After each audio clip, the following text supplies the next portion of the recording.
তিনি এমন একজন মানুষ যিনি ইসলাম ধর্ম নিয়ে লাখো বিভ্রান্তি কিংবা বিতর্ককে থামিয়ে দিয়েছেন এক লহমায়। এমনকি তার ধর্মীয় বিষয়ে অসামান্য জ্ঞান এবং অকাট্য যুক্তিতে হারিয়ে দিতেন হাজারো ধর্মবিদ্বেষীদের। তার অগাধ পাণ্ডিত্যে মুগ্ধ হয়ে দলে দলে ইসলামের ছায়াতলে এসে জীবনের পথ খুঁজে পেয়েছেন হাজারো মানুষ। তিনি আর কেউ নন, বহু মুসলিমের পরম সম্মানিত এক আলোকিত মানুষ ডক্টর জাকির আব্দুল করিম নায়েক, যিনি জাকির নায়েক নামে বিশ্বব্যাপী পরিচিত। পেশাগত জীবনে তিনি একজন ডাক্তার হলেও বিশ্বব্যাপী তার পরিচয় একাধারে একজন ইসলামী চিন্তাবিদ, বক্তা ও লেখক হিসেবে।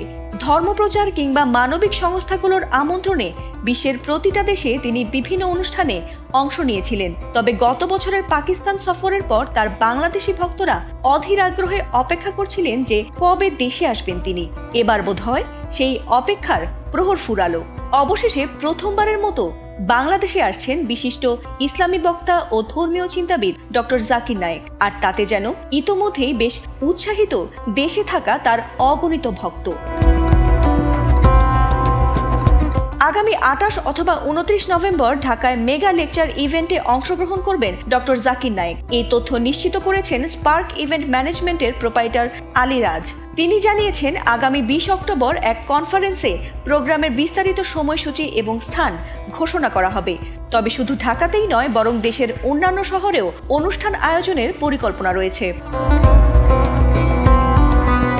জানা গেছে, ডক্টর জাকির নায়েকের আগমন কোনো বাণিজ্যিক উদ্দেশ্যে নয়, বরং সম্পূর্ণ চ্যারিটি প্রোগ্রাম হিসেবে পরিচালিত হবে। আর তার আগমনের মধ্য দিয়ে দেশের মুসলিম সমাজ নতুন মাত্রায় ধর্মীয় জ্ঞান এবং নৈতিক শিক্ষা লাভ করবে। ডক্টর জাকির নায়েকের বক্তৃতায় শুধু ধর্মীয় তত্ত্বই নয়, সামাজিক ও মানবিক দিক নির্দেশনাও প্রকাশ পেয়েছে। বিশ্বের বিভিন্ন দেশে তার প্রোগ্রামগুলোতে লাখো মানুষ অংশ নেন এবং তার শিক্ষাকে অনুসরণ করে জীবনের পথ পরিবর্তন করেন। আর এ নিয়ে বাংলাদেশের ভক্তদেরও বেশ আগ্রহ রয়েছে। ধর্মীয় শিক্ষার পাশাপাশি তরুণদের নিয়ে সামাজিক সচেতনতা, মানবিক মূল্যবোধ ও নৈতিকতা বৃদ্ধিতেও এই প্রোগ্রামের বিশেষ গুরুত্ব থাকবে বলে মনে করছেন অনেকেই।